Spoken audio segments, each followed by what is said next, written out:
a lot of shine. Running up the number, that's a lot of crime. Try to take it from me, must be out your mind. Big time, lot of slime. Smoky in the air, that's a lot of pine. Pockets running over with the dollar sign. Try to take it from me. Yeah. Big time, big time, big time. Big time.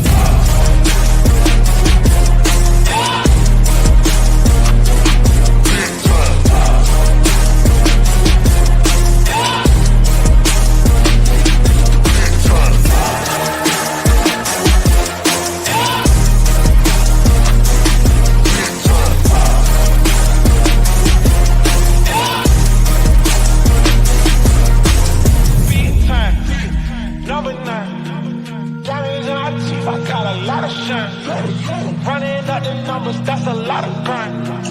Try to take it from me, must be out your mind. Lot of signs, smoky in the air, that's a lot of crime. It's running over with the dollar signs. Try to take it from me. Big time.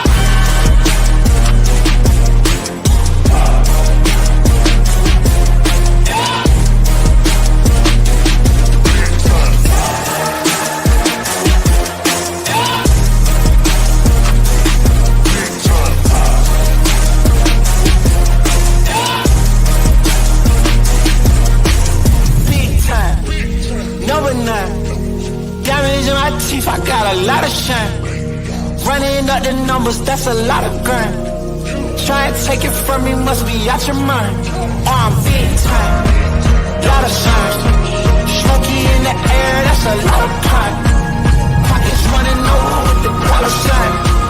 Try and take it from me, from me. Big time, number 9. Got it in my teeth, I got a lot of shine. The numbers, that's a lot of grind. Try and take it from me, must be out your mind.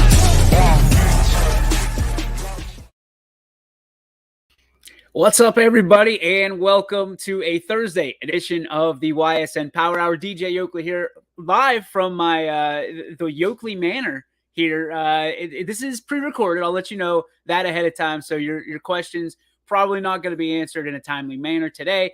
But we have a very special show for you today. We got one of my favorite guys since we started the network here, one of my good friends now, and he's down in Columbus. It's Gehring. I know you've heard of him, a multi-sport athlete for South Range. We'll bring him on in just a minute. But before that, we get to what we always get to start off the day here in 2022. It is on this day in sports history. And this one hits a little close to home for me because I didn't even know this.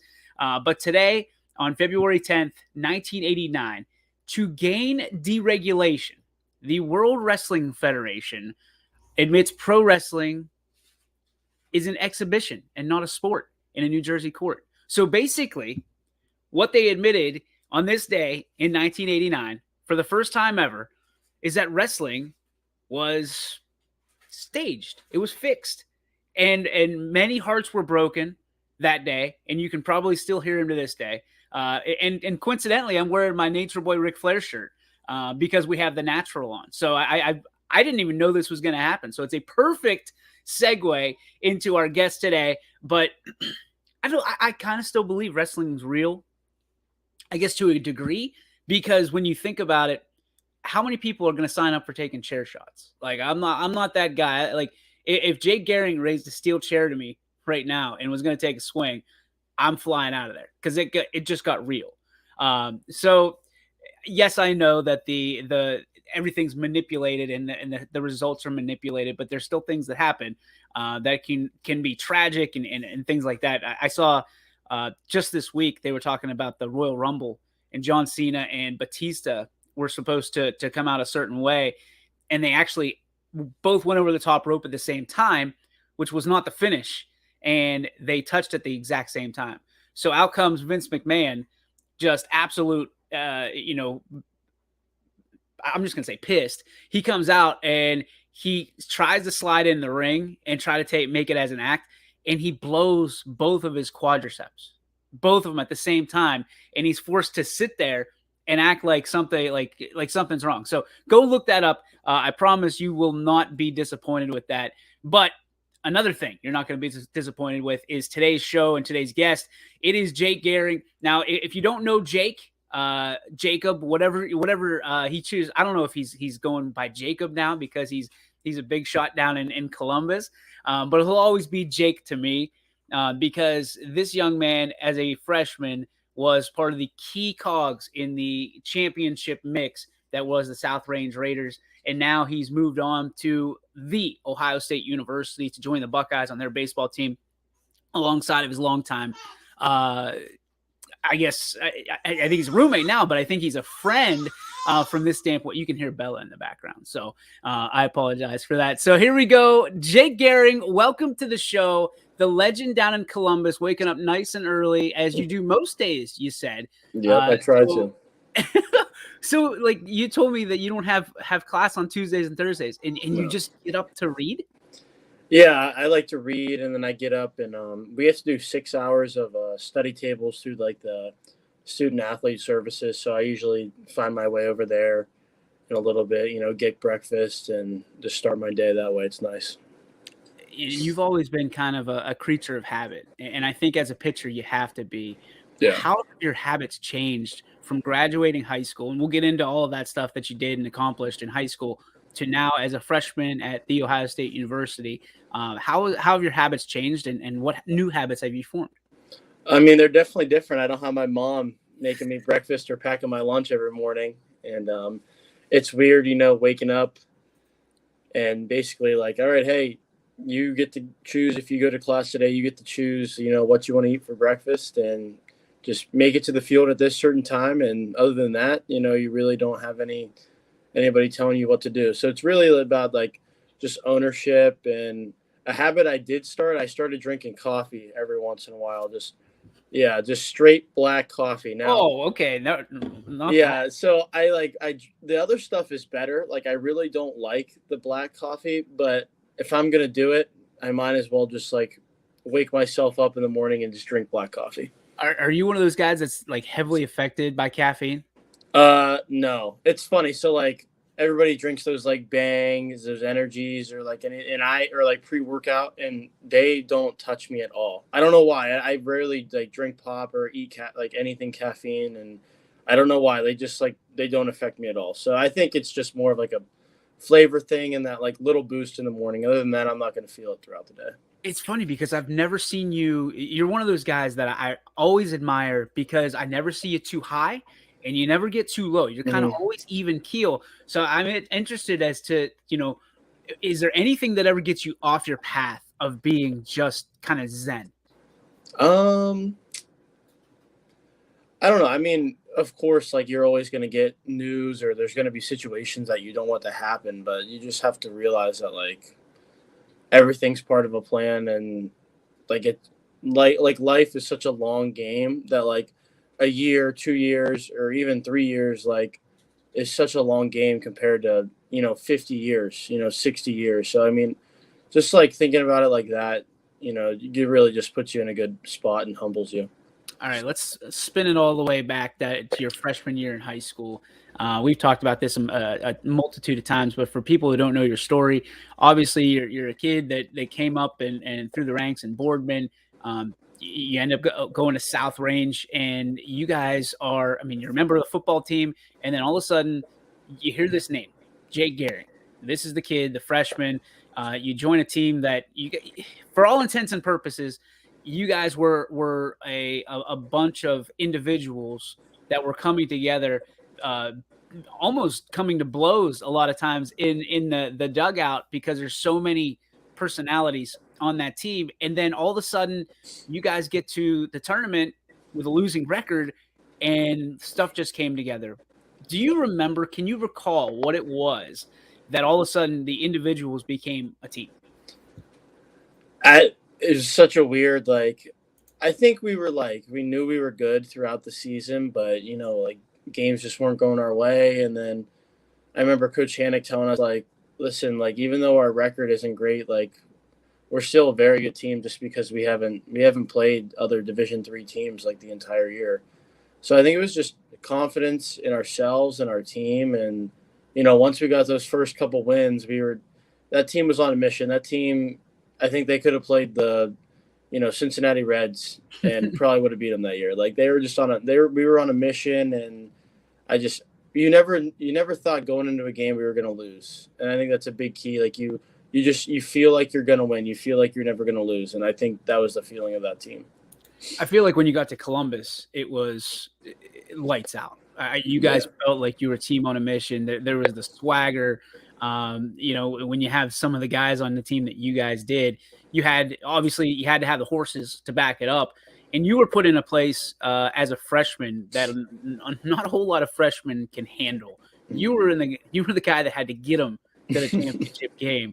And not only did it, from the bump, but you did it defensively and you did it offensively. A lot of people won't remember the line drive in the state semis, I think it was, down the line that, 6 inches one way or the other, and that affects that game immensely. Yeah. So from your standpoint as a freshman, did you ever think going into that you would be one of the extreme highlights and it would affect your life the way it did? Because that game, while it was still in Columbus, there was a lot of eyes on that game naturally, and that got you – your hard work got you where you are today, obviously, but it doesn't hurt when you're in the state semis and the state championship. Yeah, for sure. Like up to that point, I didn't do any like showcases or anything, no college camps up to that point. And I remember after that game actually sitting down with the middle school principal, Dan Zolik, just talking about college and stuff, and he's like, yeah, I actually reached out to Beals already, and he said they watched the game, they're interested in you, and – as time goes on, like they'll just keep in contact with you. So that game really kind of jump-started me to like wanting to play college baseball, wanting to reach the highest level, but also just, it kind of jump-started my recruiting in like an indirect way that like you really wouldn't think about. In Ohio State being a place that you always had on your radar, and I hope I'm not breaking any news here. It was a place that you essentially said, if they offer me, that's where I'm going to go. Yeah. So when you look back at that, and you committed early, similar story to one of the guys now in Salem, in Carson Rhodes, who I think you're well acquainted with. So, do you think there was advantages to committing early from your standpoint, just getting it out of the way and saying, hey, this is where I'm going to go. Now I can focus on just being Jake Gehring? Yeah, I think there is, but I think you got to commit to the right place. So, like for me, like I committed to a place where I knew they were going to have, the everything we talked about, the scholarship we talked about, the position they talked about, what they saw, like the opportunity they talked about. And I think sophomore year is probably the earliest I'd recommend anyone to commit. Other than that, then you're getting 4 or 5 years out. I just saw a kid from the Cincinnati area, 2026. I don't even know what grade that is anymore. Just committed to an SEC school. And I'm just like, that's crazy early. So, I mean, yes, it's super nice to commit that early just because, you like that's off the table. Like, that's going to be there. Now it's just time to go work. And I'm sure Carson would say the same exact thing. But I think you just got to understand your situation, look at their track record, and just make sure, that like, because there's many horror stories about people committing early and them going to sign that paper, and then that money's not the same. Or they call you 2 days before signing day, hey, we actually don't have a spot for you. So I would just evaluate the situation, and, if you really want to go there, then go there. That's the advice I could give. So from a standpoint, Jake, of you got 3 years basically after you commit to Ohio State verbally to go through it. What were there any detractors from or concerns that you had? Because you talked about some of the things, them pulling money, the possibility. You've heard horror stories about it. Obviously, in today's fluid situation of coaching, there could be a different kind of team when you get there. There could be a new coach, a new coaching staff. Did any of that cross your mind, and did it concern you at all with committing early? Not really. Before we committed, in the conversation with my parents and like just the recruiting, like talking to the coaches, we knew Beals had a contract, I think, at least till I'm here. So I know he's under contract this year, and I want to say he re-signed like maybe last year, a couple of years ago, for the next couple of years. So we knew Beals was always going to be there, and we knew that, you know, the pitching guys that I basically fallen in love with, we knew they were going to be there. So for me, it wasn't the coaching standpoint, and Ohio State doesn't over recruit. So, I mean, we knew, and with the conversations with them, we really had no worries about that at all. We knew this was going to be there when the time came. So let's move to your sophomore year. You guys are coming off a state championship, and you're a freshman, and you look at around that locker room and you say, we can do this. We can make this, you know, we can fill our rings like Tom Brady. And obviously, for those of you who know sports history, it doesn't go that way. You know, your sophomore year is a good year, but you guys are bounced.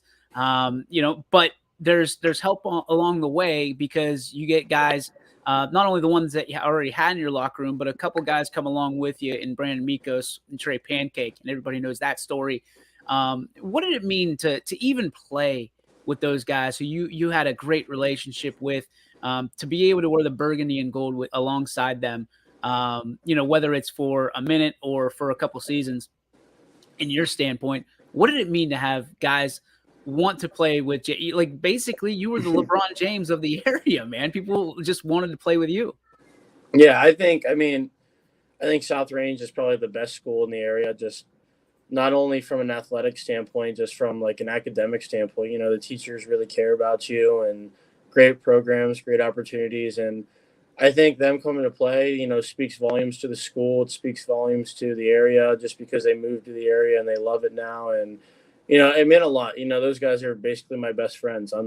I still talk to Brandon to this day. I work out with him all off season, and, you know, Trey is literally right down the hall from me right now. So I think it's just building lasting memories and relationships that, you know, we're going to come back, and 20 years from now, we're going to sit around at, you know, Coach Doc's house, and we're going to be like, yeah, that was pretty awesome, and we all got to play together.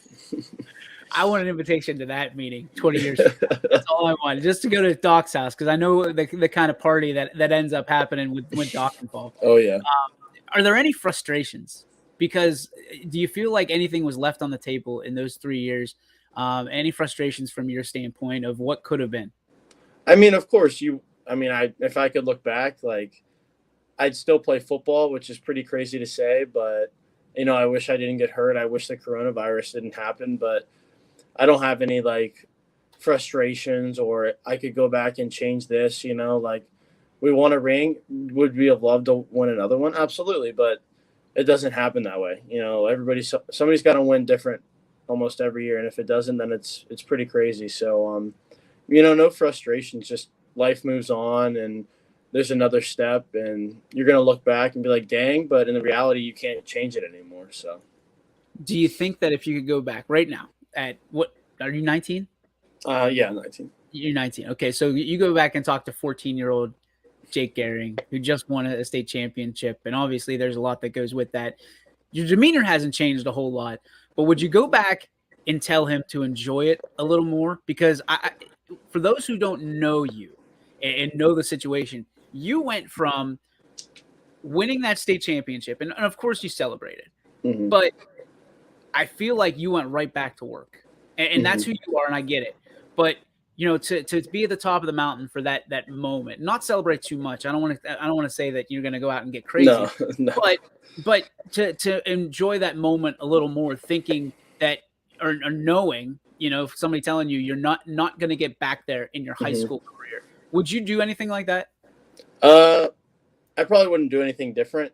You know, we went and we had a good time, we partied, but I mean, I feel like the next 2 months after that was a pretty big whirlwind, you know, with the dinners and everything. And, you know, but I wouldn't change anything, you know, because, like, to win something like that, to have goals to do it again, and not even just go back to state, but be the best player you can possible. I don't think I would have changed anything. I would have told the freshman Jake just to, you know, actually just enjoy life and at home, enjoy life with your brothers and your parents, to enjoy, you know, high school more. Because, like, now looking back, you know, you're 2.5 hours away, and, like, that's not there. So I would tell him to just enjoy, you know, going to class, seeing Mr. Rowan in the morning. I would tell him to enjoy that stuff more.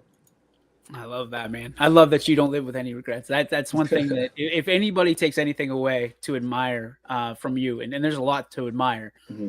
I think that's one of the things that I take away is the fact that you don't live with regrets. You just keep on rolling, no matter good or bad or indifferent, man. It's Yeah. That's a tough feat. That's a Thank tough you. feat, especially for a 19-year-old. So we're gonna get into obviously the multi sports, the injury and things like that here, and then we're gonna take a break, and then we're gonna get into Jake now. What is new? What is going on with you? What have you done since?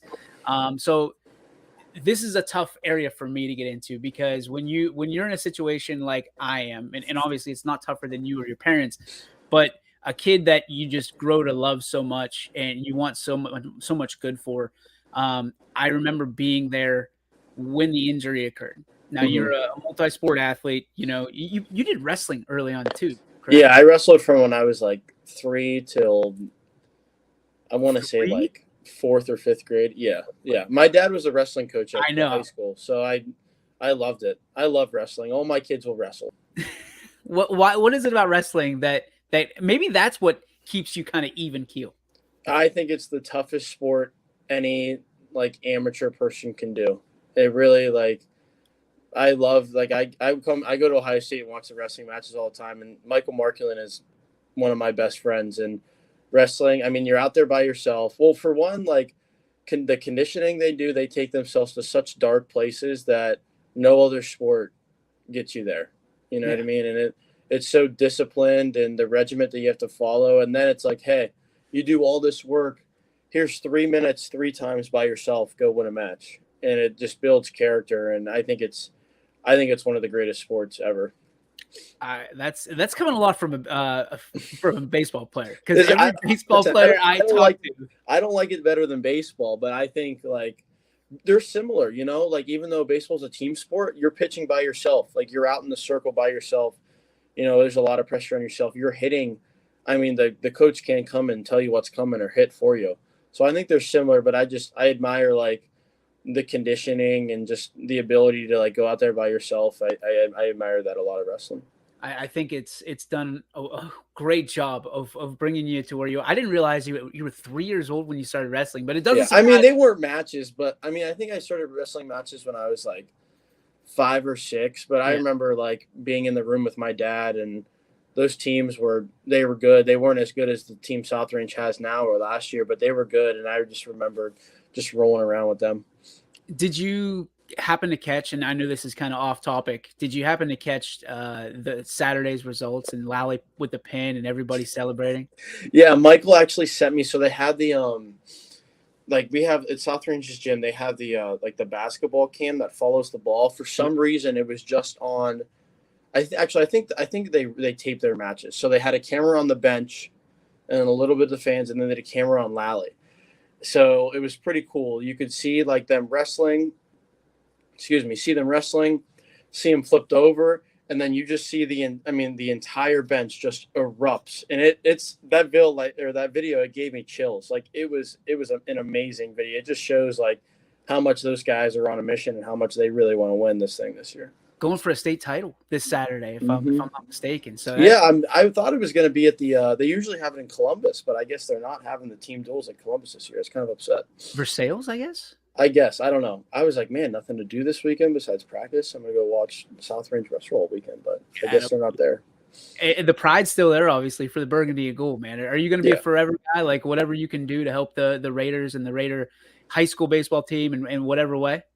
I mean, excuse me. I mean, yeah. I mean, I have no idea where I'm going to live when I'm older or anything like that. But, I mean, that school raised me, basically. Besides my parents and my, brothers and my grandparents, you spend so much time there as a student athlete than you do at home most days. So, I mean, of course, you're always going to love where you come from. All right, let's talk about that ride through South Range from a standpoint of being a multi-sport athlete. Obviously, football, one of those sports that you were known for baseball, but people could not deny that you were a great tight end and an unbelievable force on the gridiron as well. Talk to me about the relationship between you and Coach Yeager, because I think the best thing about it was Coach knew your plans for baseball, but admired the fact that you wanted to contribute as well on the football field. Yeah, I mean, Coach Yeager is the best man in person you can get from, just from a football standpoint, but also from a personal standpoint. I work out at the weight room over the off season, and he's there every day, just chatting up with me, talking, asking how I'm doing, just like I was a freshman again. And I think he understood that I wanted to play college baseball, and that was my first sport, but whenever I could come to football and help. And I was there a lot, but I think just having that flexibility and him knowing like our bye week my senior year, I actually flew to Jupiter, Florida, or Fort Myers, Florida for 4 days for like probably the biggest baseball tournament anyone or an amateur baseball player can go to when they're 17. And not many coaches are letting their tight end, their defensive end leave a week before their playoff game to go do that. But he was like, hey, I know you're going to get the job done. I know you're going to practice and come back and catch up on all film and, schemes and stuff like that. So go ahead and, do your stuff. I know you'll be ready when you come back. So just the confidence and the flexibility really goes a long way. And he has that with everybody. There's many guys there that, football isn't their first sport, but he knows being from a small school that, like, he's got to allow stuff to happen. He's super flexible, and he's super, like, as long as you're giving 100% effort while you're there, he's good with it.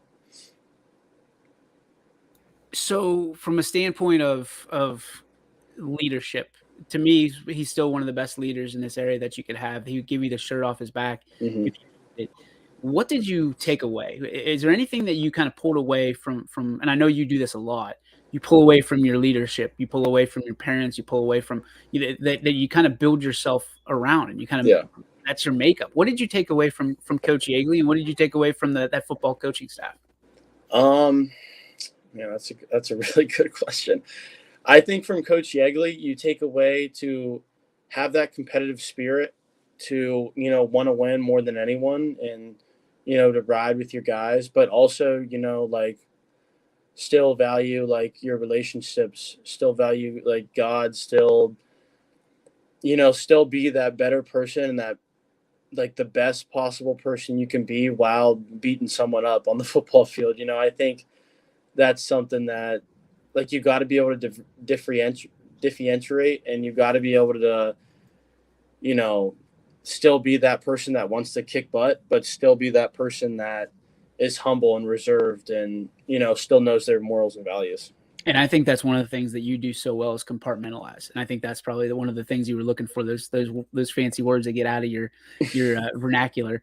But it's, Jake, when I think about the dark, one of the darkest days, personally and professionally, because we have to compartmentalize as well as broadcasters. And one of the last things that we want to see is injuries. And I know that when the injury happened, it didn't look like much, and you didn't treat it as much, but there were a lot of people that were holding their breath, and I was sitting right next to your baseball coach as it happened. And I looked over at him, and I'll never forget it. His head was in his hands, and he was as white as a ghost, because you came up and you were holding your right arm during that. I'm at this point, I can call it a tragic accident, knowing that it didn't. The car crash. Yeah, it was unbelievable. Yeah. What happened? Can you walk us through the play, if you remember it, and what you were going through mentally? Yeah, I mean, I have the picture on my phone of what happened. It's pretty crazy. So basically, like, I don't know what week it is. We're playing Beechwood.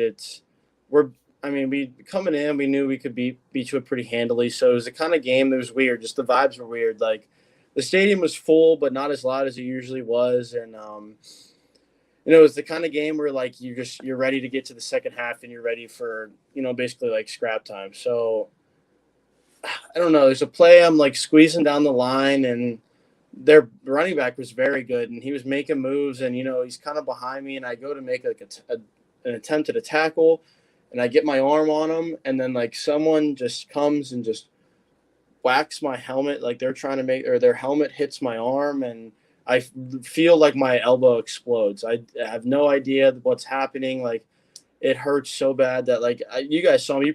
I ran off probably like looking like my shoulder dislocated, but it wasn't my shoulder at all. It was like more of just like my forearm, elbow area. So yeah, that was the play when it happened. And I think what's crazy is the amount of people who ran down to that sideline. Yeah. During your mom was down there, your dad was down there. If I remember, I can't remember if your dad was down there or not. Your dad's typically on the fence as it is. Yeah. No, my dad, he doesn't. Usually, he lets my mom handle that. So yeah. I think it was my mom, it was my aunt, it was my uncle, who are both doctors. It was Mr. Dominguez. I think it was Mr. Rowan. I think the AD, Mr. Miller, was down there. I think Mr. Farron was down there. And so yeah, it was Coach Yeager, of course. So yeah, it was a lot of people. There was a ton of concern over that because while you can handle a ton of pain, and we know that very well, I think that everybody was aware of what could have been in that situation. Because in today's day and age, when you get a big offer like you had at Ohio State, a lot of kids and a lot of coaches from that standpoint are going to say, guess what? Your days of football, your days of wrestling, your days of enter X sport here are done. Yeah. And, it happened. I know Aaron Walker went to Georgia Tech. He used to play basketball as well. They said, you know what? You're done playing basketball. And that's the way it goes a lot of times. Talk about the confidence in Coach Beals of allowing you to continue playing football, knowing that it's part of your passion and your drive.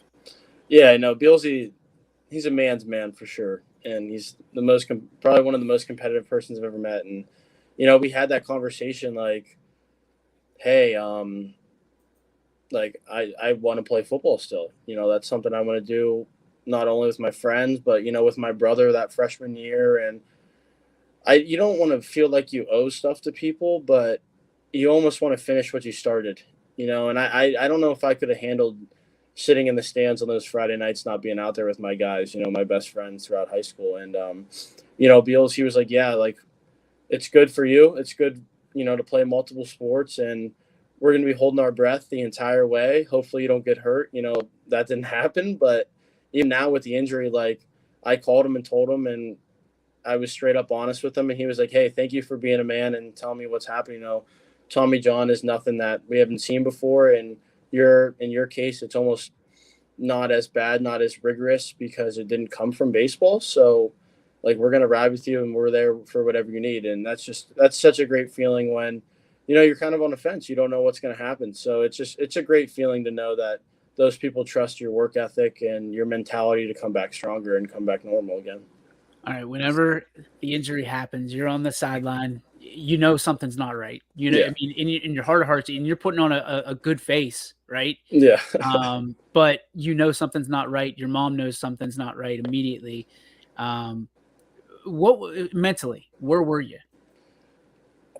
I to be honest, I have no idea. I knew I wasn't going to play that week, and we actually went to the ER, and it was super swollen. We got an X-ray, nothing there. We throughout the next couple of days, we got an MRI, and we couldn't see anything really. So we just assumed that it was a bone bruise, and the swelling was really bad. So I think that had something to do with the image. So basically, like for me, it was get the swelling down, get stronger again, so I can play in those playoffs. Like, so that was where I was mentally. Get back to play Kirtland. That literally was my main goal at that moment. And throughout the time, like I was getting strong again. Like my lifting, without knowing it, I was lifting more weight than I'm stronger now, but more weight than I ever was in high school with a torn UCL or, feeling great. So it was just, for me, it was just like, get back to playing that Kirtland game and get my arm 100% to start throwing. That's where I was. So was that the diagnosis? It was a torn UCL? Yeah, but it was later. So, I didn't play in that Kirtland game just because, like, basically I wanted to play, but I knew it wasn't smart. And all the football coaches, like being the most unselfish people and understanding my passion, they're like, you've done enough. You don't need to play. And, like, that's a lot, like, coming from the actual coaches of the team, like to put your, like a player, like pretty like big impact player on the team, like their goals first, not their team's goals, not the team's, like their, like that player's personal aspirations first. And it just speaks a lot like to what they value. They value the person more than anything. And that's at that point in your life, that's what you have to value. And looking back on it, I'm sure you appreciate it even more. Yeah, I do, for sure. We're gonna take a break here, Jake. And when we come back, we're gonna talk about the comeback. We're gonna talk about some of the struggles that you had to go through, missing your senior season in baseball, and obviously junior season didn't help with COVID. So we'll talk about that when we come back. We're here with Jake Gehring of South Range, and now the Ohio State University, on the baseball team. Back after this. Every customer has a story, and at Greenwood Chevrolet, we are committed to making sure it ends with you in the right vehicle. I get to be part of somebody's adventure, whether it's buying a car for the first time, helping them get approved, or finding the perfect car for their budget. I'm proud that people trust me with their finances. They trust me to take care of them, and they trust me with their story. I'm Tracy, and I'm ready to go the extra mile for you, only at Greenwood Chevrolet. Working with your family can be stressful at times, but because they're family, you know that you're going to get a loving, honest answer, even when things don't make sense to any problem. Dealing with Medicare can be confusing and overwhelming. That's why here at Myers Family Insurance, we do our best to give you honest and caring answers to all of your questions. Family, like Medicare, isn't always perfect, but when you put others first, the results can be amazing. For all your Medicare needs, call Myers Family Insurance.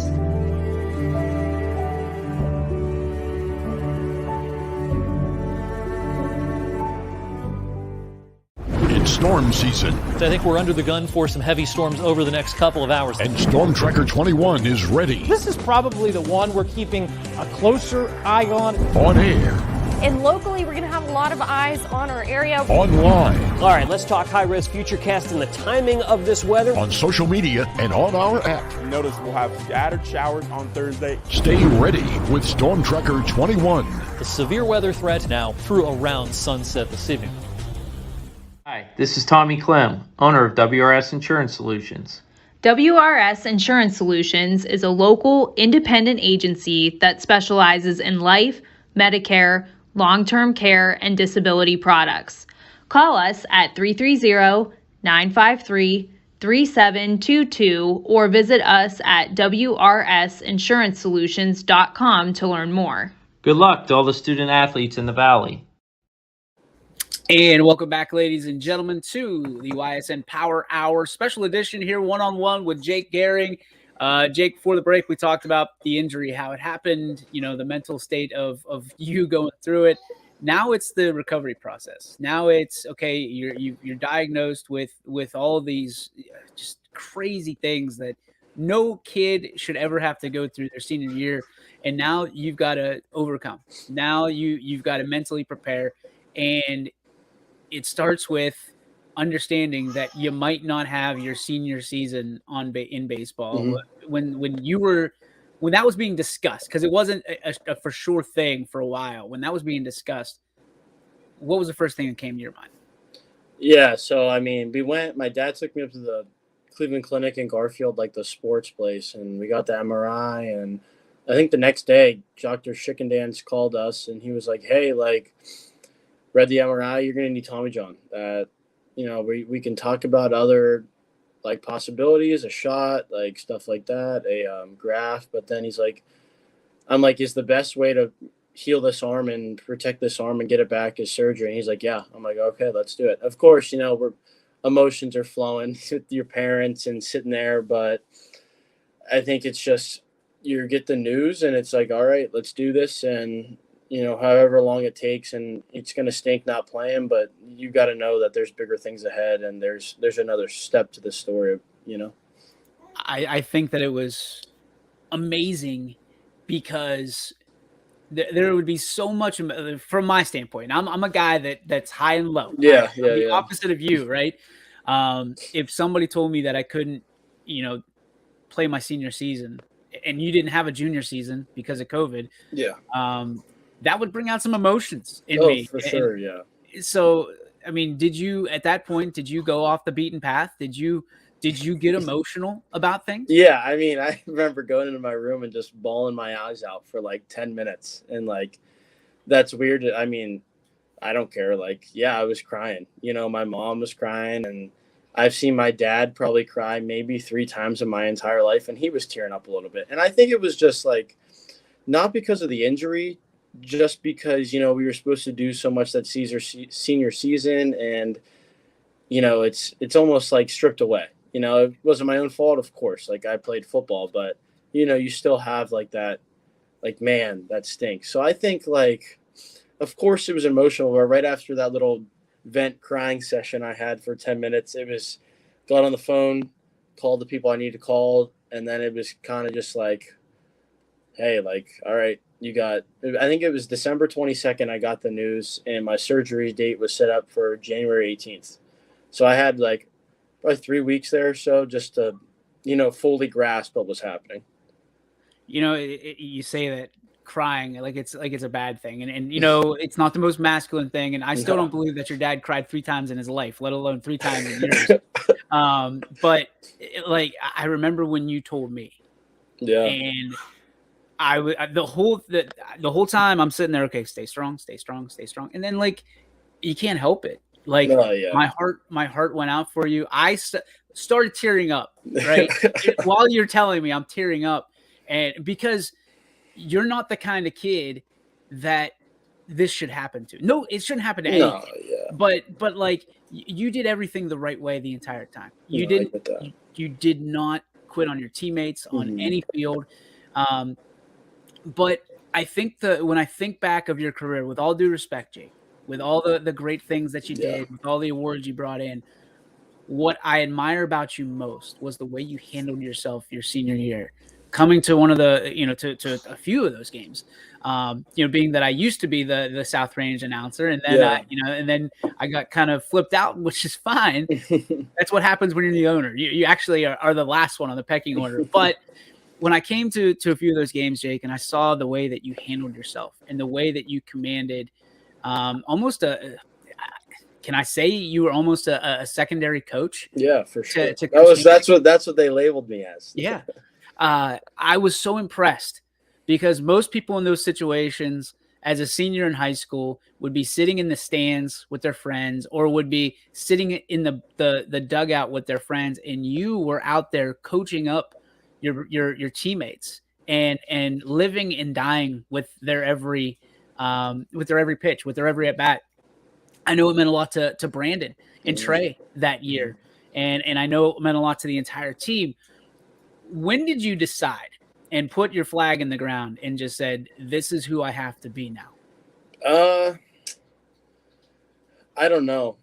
I think that I was always there for other people, but I think that was just like, that was my way of, you know, making an impact. And I think, like, I've always realized that it was bigger than me, but I really had to realize that, like, the season's still going to go on. They're still going to compete. They're still going to fill 9 guys out there. And this is so much bigger than you. It's unbelievable. Like, you're just a piece in the puzzle.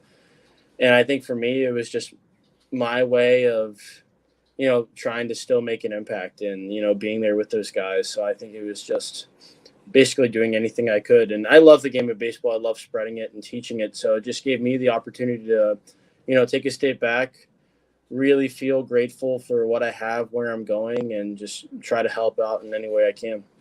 And most people in your situation, again, as a 18-year-old in high school, you know, you want to get as many accolades as possible, right? That's the name of the game for it. Whether you're a team guy or an individual, no matter what it is, you want the most. You want to give the most you can give. And what I thought was incredible by everybody involved, and I'm talking your parents, your immediate friends, and especially you, Jake, was Miko's had a rough season his junior year, and then he comes out and he is to me, the best pitcher in the state of Ohio. Yeah. And what I thought was phenomenal, like above everything else, and there was a lot of narratives last year across our area, was the fact that you, the Pancakes, and your immediate family, your mom especially, could not have been more proud of Brandon Mikos. And we see in today's day and age, we see a lot of people, and there's a lot of jealousy when that stuff happens, because you could have easily taken that boat and said, that could be me. Yeah, but you didn't. You raised him up. You praised him at every turn. Every time I talk to you, it's less about you and more about Trey and Mikos and your entire team. But Brandon had a special year that year, and you absolutely put him on cloud nine and said, hey, this is where it's at. Is that just something that's in your DNA? Because your mom was his biggest fan, and as well as your dad. I mean, just praising him for the season he had, and when it would have been, again, easy to say, well, if Jake didn't get hurt. Yeah, for sure. I mean, listen, it was definitely tough. Like, there's definitely days where you go to the ballpark and you really don't want to be there because you're sitting there with a brace on your arm. And I mean, it was definitely some of the hardest, like mental exhausting days that, I've been through. And I think it made me stronger. But, Brandon that year, and he's still such a special player. And at that point, like who wouldn't root for him, And I think that, like, my parents and just my grandparents and my aunts and uncles, like, I think coming from a big family also has helped me realize that, like, it's not all about me. So I think, seeing someone can succeed like that you're pulling for so hard, like, and Billy too, like, you wanted him to do so good all the time. And I think it was just being there for them. And my parents, they love all those kids like their own sons. And my mom and dad, they do anything for Trey, Brandon, and those other guys. So I think it was just that whole family aspect of that team. We were pulling for everyone. And I love the fact that when Brandon finally got what he deserved, and that is an offer at Youngstown State University, and goes, you guys were right there for him. Yeah. Arm around him. And you knew, and I believe you and Trey kept telling him, you just got to keep going and not worry about what's going to happen. It'll happen in due time. But you really became his biggest, and I hate to use this term, cheerleader. No, for sure. In a situation where you could have just kind of done what you needed to do to get yourself back on track, but you used it as an opportunity to show your teammates how to be a teammate. Yeah, I mean, this is a crazy story. Like, so I've known Brandon, playing against him since I was 12, playing with him since, my 13, 14-year-old year. And I mean, COVID kind of got, like, he was in that little, like, thing where COVID kind of messed up his recruiting. But I remember when YSU called him, we were in, I think it was Don Pasquale's dorm, just chill, or room at Myrtle Beach, and YSU called Brandon, and he, that's when they offered him. He committed a little bit after, and I just remember him coming out of that bathroom, and we all just, like, we weren't crying, not that kind of emotion, but, we're all so proud of him, and, he deserved that offer and all the other attention he was getting more than anyone I know. He's one of the hardest workers, one of the best kids I know. So, I mean, that when he got that offer, you could, like, it was almost like the whole team, that whole, like, group of kids got an offer. Like, that's how it felt. I love it. All right, so let's talk about another one of your teammates as we make our way towards Ohio State here in the last 10 minutes or so. You're committed to Ohio State.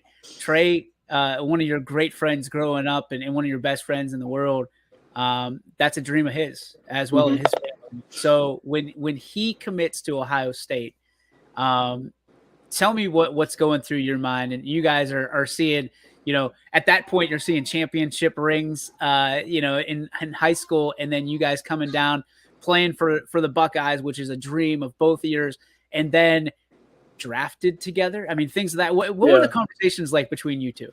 Yeah, so I think it was weird. Like, Trey started playing for our travel team when we were 9 years old because Randy Dominguez put an ad in the paper. It was like, hey, we need another person for this travel team we put together. So literally, like, I've known Trey since I was 9 because of an ad.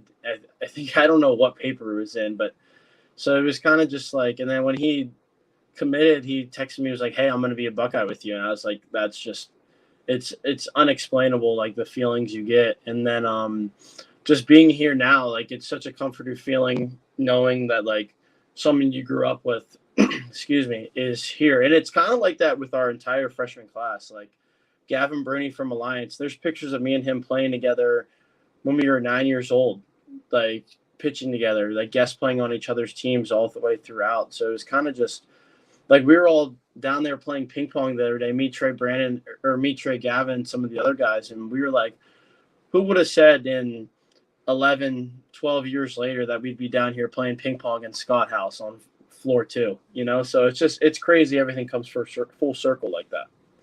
I think it's amazing I mean, that's it by itself is a story that, is made for Disney, but the real Disney story, my friend, is with you, because of all you've overcome. So when I saw the picture and some of the video of you throwing a bullpen at full speed, I'll tell you what, my heart overflowed, because it's so good to see good people be rewarded, not just for their actions, but you've worked your ass off. Pardon my language, to get back to where you're at. And the feeling when you threw that first one as hard as you could, getting back to normal, what was that feeling? Was there a little bit of hesitation? Was there a little bit of, oh my gosh, what happens? And then when it popped the catcher's mitt and nothing was wrong, what was the feeling? Yeah, it was funny. My first 100% pitch was 84. And I looked back and I was like, it was only 84. That felt so good. So I was feeling good, but your body just throughout rehab, your body is only moving at 75%, just because that's what you're allowed to do. And your 100% becomes your 75%. So it was about the hardest aspect was teaching your body to move almost uncontrollably fast.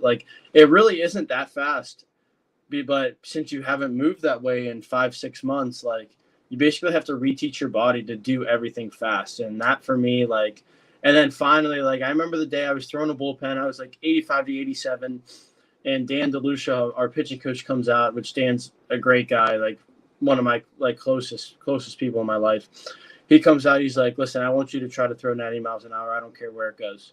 And I think from then on, I haven't thrown a fastball under 89, 90 miles per hour. And that was in November. And now, it's back to normal. So I think it's just all mentality, just intent. We call it in pitching with intent, and just trusting yourself and just trying to move as fast as possible and forcing your body to those limits so you can get better. So one of the things that I'm excited, I know the same guy you do, you've been around this guy for a long time, Matt DeSalvo, who's kind of was one of your role models as well as one of your advisors and mentor. Yep. And now he's one of your really good friends, naturally. Yeah. Talk about the ride with Matt and some of the pieces of wisdom he's passed along to you. Yeah, I mean, I grew up with Matt. I think I started going to Matt when I was 10 years old, and I just called him 2 days ago on the phone. We talked for about a half an hour, and I think Matt, he's a great pitching coach. He's different from a lot of pitching coaches that, he's not big into technology, not big into a bunch of fancy stuff. It's mechanics, mentality, and how you spin your pitches. And for me, that's what I like, and that's what I needed throughout my life. So I think, and now it goes so far beyond just baseball. Matt, he's there for anything, really. I mean, our phone call 2 days ago, we talked about baseball for maybe 10 minutes, and then the next 20 minutes was about his life, my life, how other people in our lives are going. And I can't thank Matt enough for what he's done.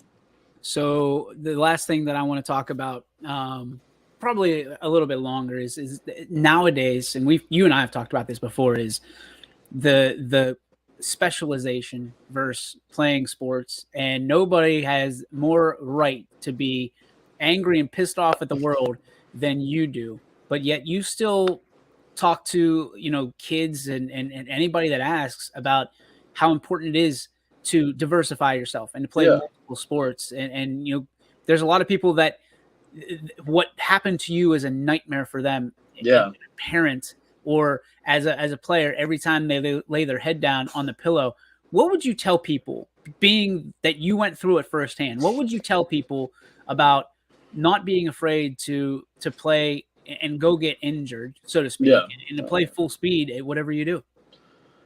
I would say I don't know. I mean, I would say if you have a love for competing, why limit yourself to only one sport a year? You can train, you can work out, but it's so hard to actually compete in not a game setting, not a full speed game on the line setting. And I think listen, if you're scared about injuries, and of course, I mean, but you could get injured falling down the steps. I could have torn my UCL the next week throwing a baseball. I could have, like, this is horrible, but I could have, like, got on that plane and something could have happened to that plane. So I think, like, we take risk, but we take risk every day when we roll out of bed.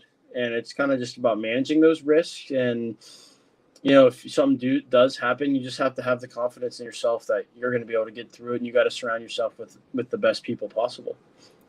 So from a standpoint of Ohio State, you're big on dreams, goals, and ambition. Goal number one, obviously, is a team goal, and that's to continue to win, and hopefully win the Big Ten. Hopefully get to Omaha, where we see your smiling face on the bump, and you're proving everybody else wrong and us right. Yeah. But Jake, talk to me about ultimate goals for you. Is it still to get drafted? Is that plan A, and then you're still a guy that kind of has a plan B, but you're putting all your eggs in the basket of that plan A? Yeah. I want to get drafted. I want to play professional baseball. I don't care if I start, relieve it.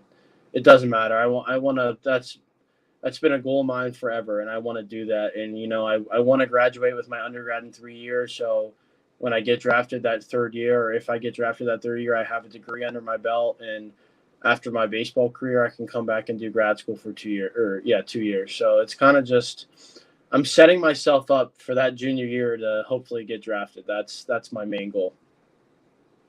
All right. And the last question is, you're a role model now to many people, not just in South Range, but across our network and well beyond. Talk to me about, if you were giving words of wisdom to a 10U baseball player all the way up to a 17U baseball player that's looking to follow in the footsteps, what are some of the things that you had to do or had to sacrifice along the way to get where you are? There's tons of sacrifice. There's mental sacrifices with school and sports and practicing, and there's, physical sacrifices, not being there, like sometimes on the weekends or throughout the night, or not going out late. But I would also say, like, there's a lot of sacrifices, but I would also say, like, it's okay to do stuff that other kids do. I think that's kind of where I don't want to say struggled, but I took for granted a little bit as when I was younger, was thinking that, like, this 13-year-old baseball tournament meant more to me than going on my 8th grade trip to Washington, D.C., because I skipped my 8th grade trip thinking a 13-year-old baseball tournament was going to make a difference in my life. And at that point in time, it did. So I wouldn't have made a different change. But now that I'm 19 years old, went through the recruiting process, halfway through my freshman year at college, that 13-year-old baseball tournament for 3 days really, really probably didn't compare to the memories and, like, the fun I had in that 8th grade, like, trip. So I would say, like, there's a lot of sacrifices. You got to work hard, but also just taking time to be a little kid and, living your life is important. I love it, man. For those of you out there, and not Jake, that have been waiting for this story, waiting for an opportunity to peg Jake. Jake, I know you're on Twitter. How can people follow you and connect with you? Yeah, my Instagram is Gehring, all lowercase, _729. And then I think my Twitter, it's let me look real quick. By the way, Ohio State next weekend, we go to Punta Gorda, Florida. It's our first tournament. And you ready to go? Yeah, ready to go. Jacob _ Gehring 9. Jacob _ Gehring 9, all lowercase. So if you're looking for someone who is the real deal, you're looking for somebody who is a proud supporter of this area in the Youngstown, the 330, and he's going to make it big. And we are uber proud of. Follow Jake, connect with him. He's an easy guy. He'll get back to you. He's not one of those guys that just is looking for a follow. He'll follow you back. Yeah, for sure. Absolutely. Jake, thanks so much for the time today, man. Making an hour out of your day as a college kid isn't easy. I greatly appreciate it. We're rooting for you. Tell Trey we said hi, and we'll get together real soon when you get back. Absolutely. Thank you for everything. We'll see you guys. You got it, buddy. There he is, Jake Gehring, out of here. Again, one of the guys that means the most to me. Just a phenomenal young man, a better young man than he is an athlete, and that says a lot if you know Jake. So that leads us to our final part of the show, which is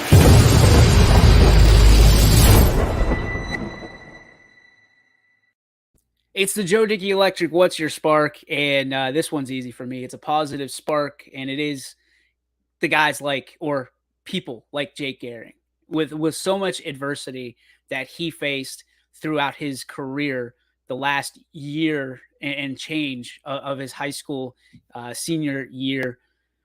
It's guys like him that come out of the fray through the adversity on the other side that just continue to get stronger and stronger and stronger. But that doesn't come without a great surrounding of people around him. And you hear Jake, he'll never take any of the credit for what has happened to him over his life. He'll give it to his parents. He'll give it to his family. He'll give it to his coaches, and he'll give it to his teammates. I highly recommend that at this point in any student athlete's life, whether you are, we talk about 10U, it could be 8U, it could be 3, like Jake, wrestling on the mat just for fun, but learn how to be a teammate first. Learn how to be a good teammate first, because that's going to take you way further than any amount of talent ever will. Because whether you are in a situation like Jake where you're playing college athletics, which 7% of athletes are able to do, and then 1% of those 7% are able to go on and get drafted, and he's living it right now. But think about the 93%, right? Think about the 93% of people who don't make that jump and are going to be part of the corporate world, or are going to have to go work for a living, like guys like me, right? Learn how to be a teammate, because it never, ever ends. You're always going to be a teammate, whether you get married, have kids, whether you're a leader in the boardroom, when you work, you have to be a teammate. And a lot of times, you talk about 93%, you got to put other people before yourself. And that's what Jake Gehring is doing. So I'm confident whatever the cards hold for Old Niner, the Old Natural, I think he's going to do great things. And I know he's always going to put others first, which is what we should all be doing along the way. That's going to wrap up the YSN Power Hour. Special thank you, as always, and once again, to Jake Gehring for the time that he sat with us today. Not easy, again, for a college athlete to give up an hour, and he did just that. So that's going to be a wrap. Tune in tomorrow, Friday, 3 to 4, right here on the YSN Power Hour. For more information, head over to ysnlive.com. Peace be with you. YSN thanks you for watching this presentation of Your Sports Network. For stories, stats, and more, go to YSN.